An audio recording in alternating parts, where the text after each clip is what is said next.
d'OVNI, on a souvent l'impression que les meilleures histoires viennent des États-Unis.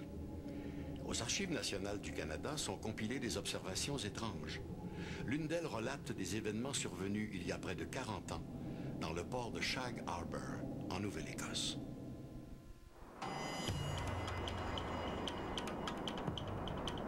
Le 4 octobre 1967, l'équipage du vol 305 d'Air Canada en direction de Terre-Neuve observe un groupe d'objets lumineux évoluant à 12 000 pieds d'altitude. Soudain, deux explosions successives firent éclater la formation et l'un des objets prit la direction de la Nouvelle-Écosse. La suite des événements nous laisse encore aujourd'hui perplexes.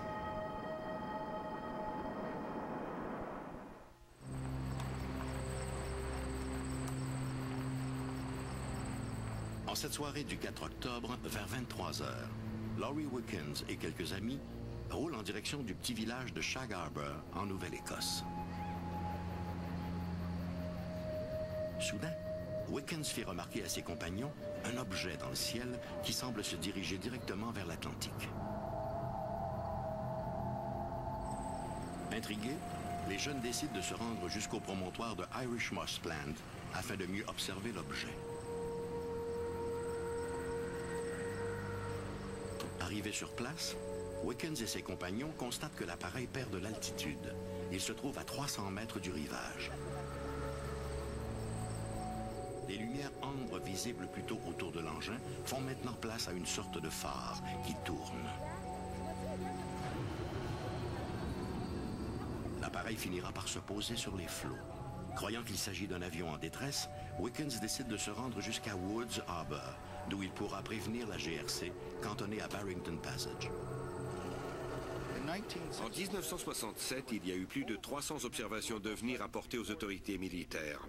À cette époque, c'était l'armée de l'air canadienne qui enquêtait sur ces incidents. Pour l'observation rapportée ici, les autorités ont demandé une recherche sous-marine. Si l'on remet ça dans son contexte au Canada en 1967, il y a eu 9 cas qui ont fait l'objet d'une enquête gouvernementale. Shag Harbor est le meilleur d'entre eux. Au bureau de la gendarmerie, c'est le caporal Victor Werbicki qui prend l'appel. Malgré l'aplomb du jeune Wickens, Werbicki reste indécis. Et s'il ne s'agissait que d'un canular de fin de soirée? La voiture de la GRC est arrivée à toute vitesse avec ses gyrophares en marche. La première chose que nous avons pensé, c'est qu'un avion s'était écrasé.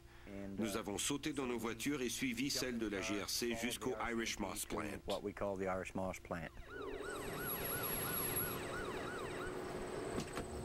Un peu avant minuit, l'agent Werbicki se rend lui aussi au promontoire de Irish Moss Plant.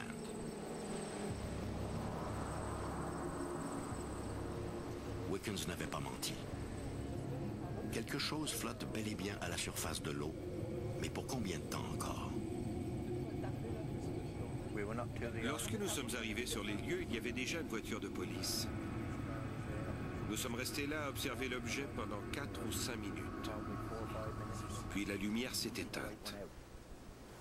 A-t-elle plongé sous l'eau? Est-elle allée ailleurs? Je l'ignore. Cette chose a disparu sous l'eau, ou bien de son propre gré, ou bien parce qu'elle a coulé. À ce moment-là, personne ne pensait à un ovni. On croyait plutôt qu'un avion s'était abîmé en mer. On s'inquiétait sur le sort des survivants ou s'il y avait des victimes. La GRC a alors réquisitionné 2 bateaux de pêche pour aller voir s'il y avait des survivants ou des débris, quelque chose du genre.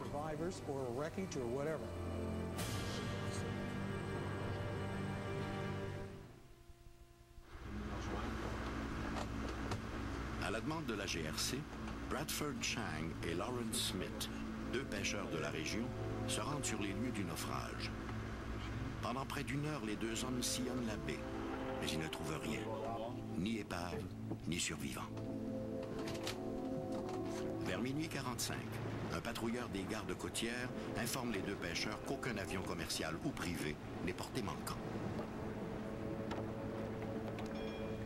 Dans les heures qui suivent, 6 autres bateaux de pêche vont se joindre aux recherches, mais en vain. L'objet tombé dans la baie de Shag Harbor n'a apparemment laissé aucun débris. Toutefois, aux environs du point de chute, Les chercheurs naviguent dans une étendue de mousse jaunâtre qui dégage une forte odeur de soufre. Nous avons cherché toute la nuit jusqu'à ce que les plongeurs de la GRC prennent le relais le lendemain matin. Nous sommes restés là encore toute la journée. On espérait trouver des débris ou quelque chose dans l'eau, peu importe de quoi il s'agissait. Mais nous n'avons rien trouvé. Les recherches se sont poursuivies jusqu'au lundi suivant. Elles avaient débuté le mercredi soir, sans résultat. On a alors abandonné. Les autorités n'ont jamais nié qu'un ovni avait plongé dans la mer. Elles ont simplement dit qu'elles n'avaient rien trouvé. Malgré l'absence de preuves matérielles, les autorités canadiennes prennent l'affaire très au sérieux. L'incident est même communiqué aux enquêteurs du projet Colorado, une commission d'enquête sur les ovnis parrainée par l'armée de l'air américaine. Nous n'avons aucun doute que cet objet a été suivi au radar. Pour l'instant, nous ne pouvons que nous appuyer sur des éléments anecdotiques ou faire des associations. Il est clair que ce soir-là, quelque chose s'est amené au-dessus du Canada, faisant route vers Shag Harbor. Mais nous ne pouvons pas le prouver. J'ai la preuve que quelque part, il y a eu ingérence. Je ne suis pas de ceux qui croient à une vaste conspiration, mais il y a toujours des règles non écrites entre les diverses agences. C'est un sujet sensible. Souvent, les autorités prétextent la sécurité nationale pour se justifier. Je pense qu'ici, il serait plus juste de parler d'insécurité nationale. Certains jouissent d'un budget important pour assurer l'étanchéité de notre ciel, de nos systèmes de défense et de nos océans. Et ces gens n'aiment pas devoir dire « nous ne savons pas ». L'affaire Shag Harbor va tomber dans l'oubli pendant un quart de siècle. Puis en 1993, Chris Stile, lui-même témoin de l'incident de 1967, entreprend de réenquêter l'affaire avec l'aide financière d'un réseau de télévision américain. En 1995, Paramount Television et l'émission Sightings ont accepté de financer une recherche sous-marine. L'opération que j'ai proposée, d'une durée de 4 jours, consistait à quadriller le fond marin avec des radars latéraux, des scanners de profondeur, des magnétomètres et des plongeurs. L'idée était de retourner sur les lieux originaux de l'incident. Pour être honnête, nous n'avons absolument rien trouvé d'anormal. Mais je ne suis pas découragé par ces résultats. Cette affaire a été confirmée à tous les niveaux, que ce soit par la présence des militaires ou l'importante documentation qui en a découlé. Tous les indices prouvent qu'il s'agissait bel et bien d'un ovni. La question que l'on doit se poser est comment un objet de 20 mètres de diamètre a-t-il pu disparaître? La mer est peu profonde à cet endroit. Pourtant, l'objet n'a laissé aucune trace. C'est un mystère. C'était il y a 35 ans. Mais pour moi, c'est comme si tout cela était arrivé hier soir. Je n'ai rien oublié. Tous les détails de cette soirée sont encore frais à ma mémoire. Je ne sais pas ce que c'était. Personne ne me fera dire qu'aucun objet ne s'est posé sur l'eau parce que je sais que c'est vrai. Les policiers de la GRC l'ont vu. De 12 à 15 personnes l'ont vu aussi. J'y étais avec mon père et mon oncle. Nous savons que quelque chose s'est posé sur l'eau. Mais quoi, nous l'ignorons.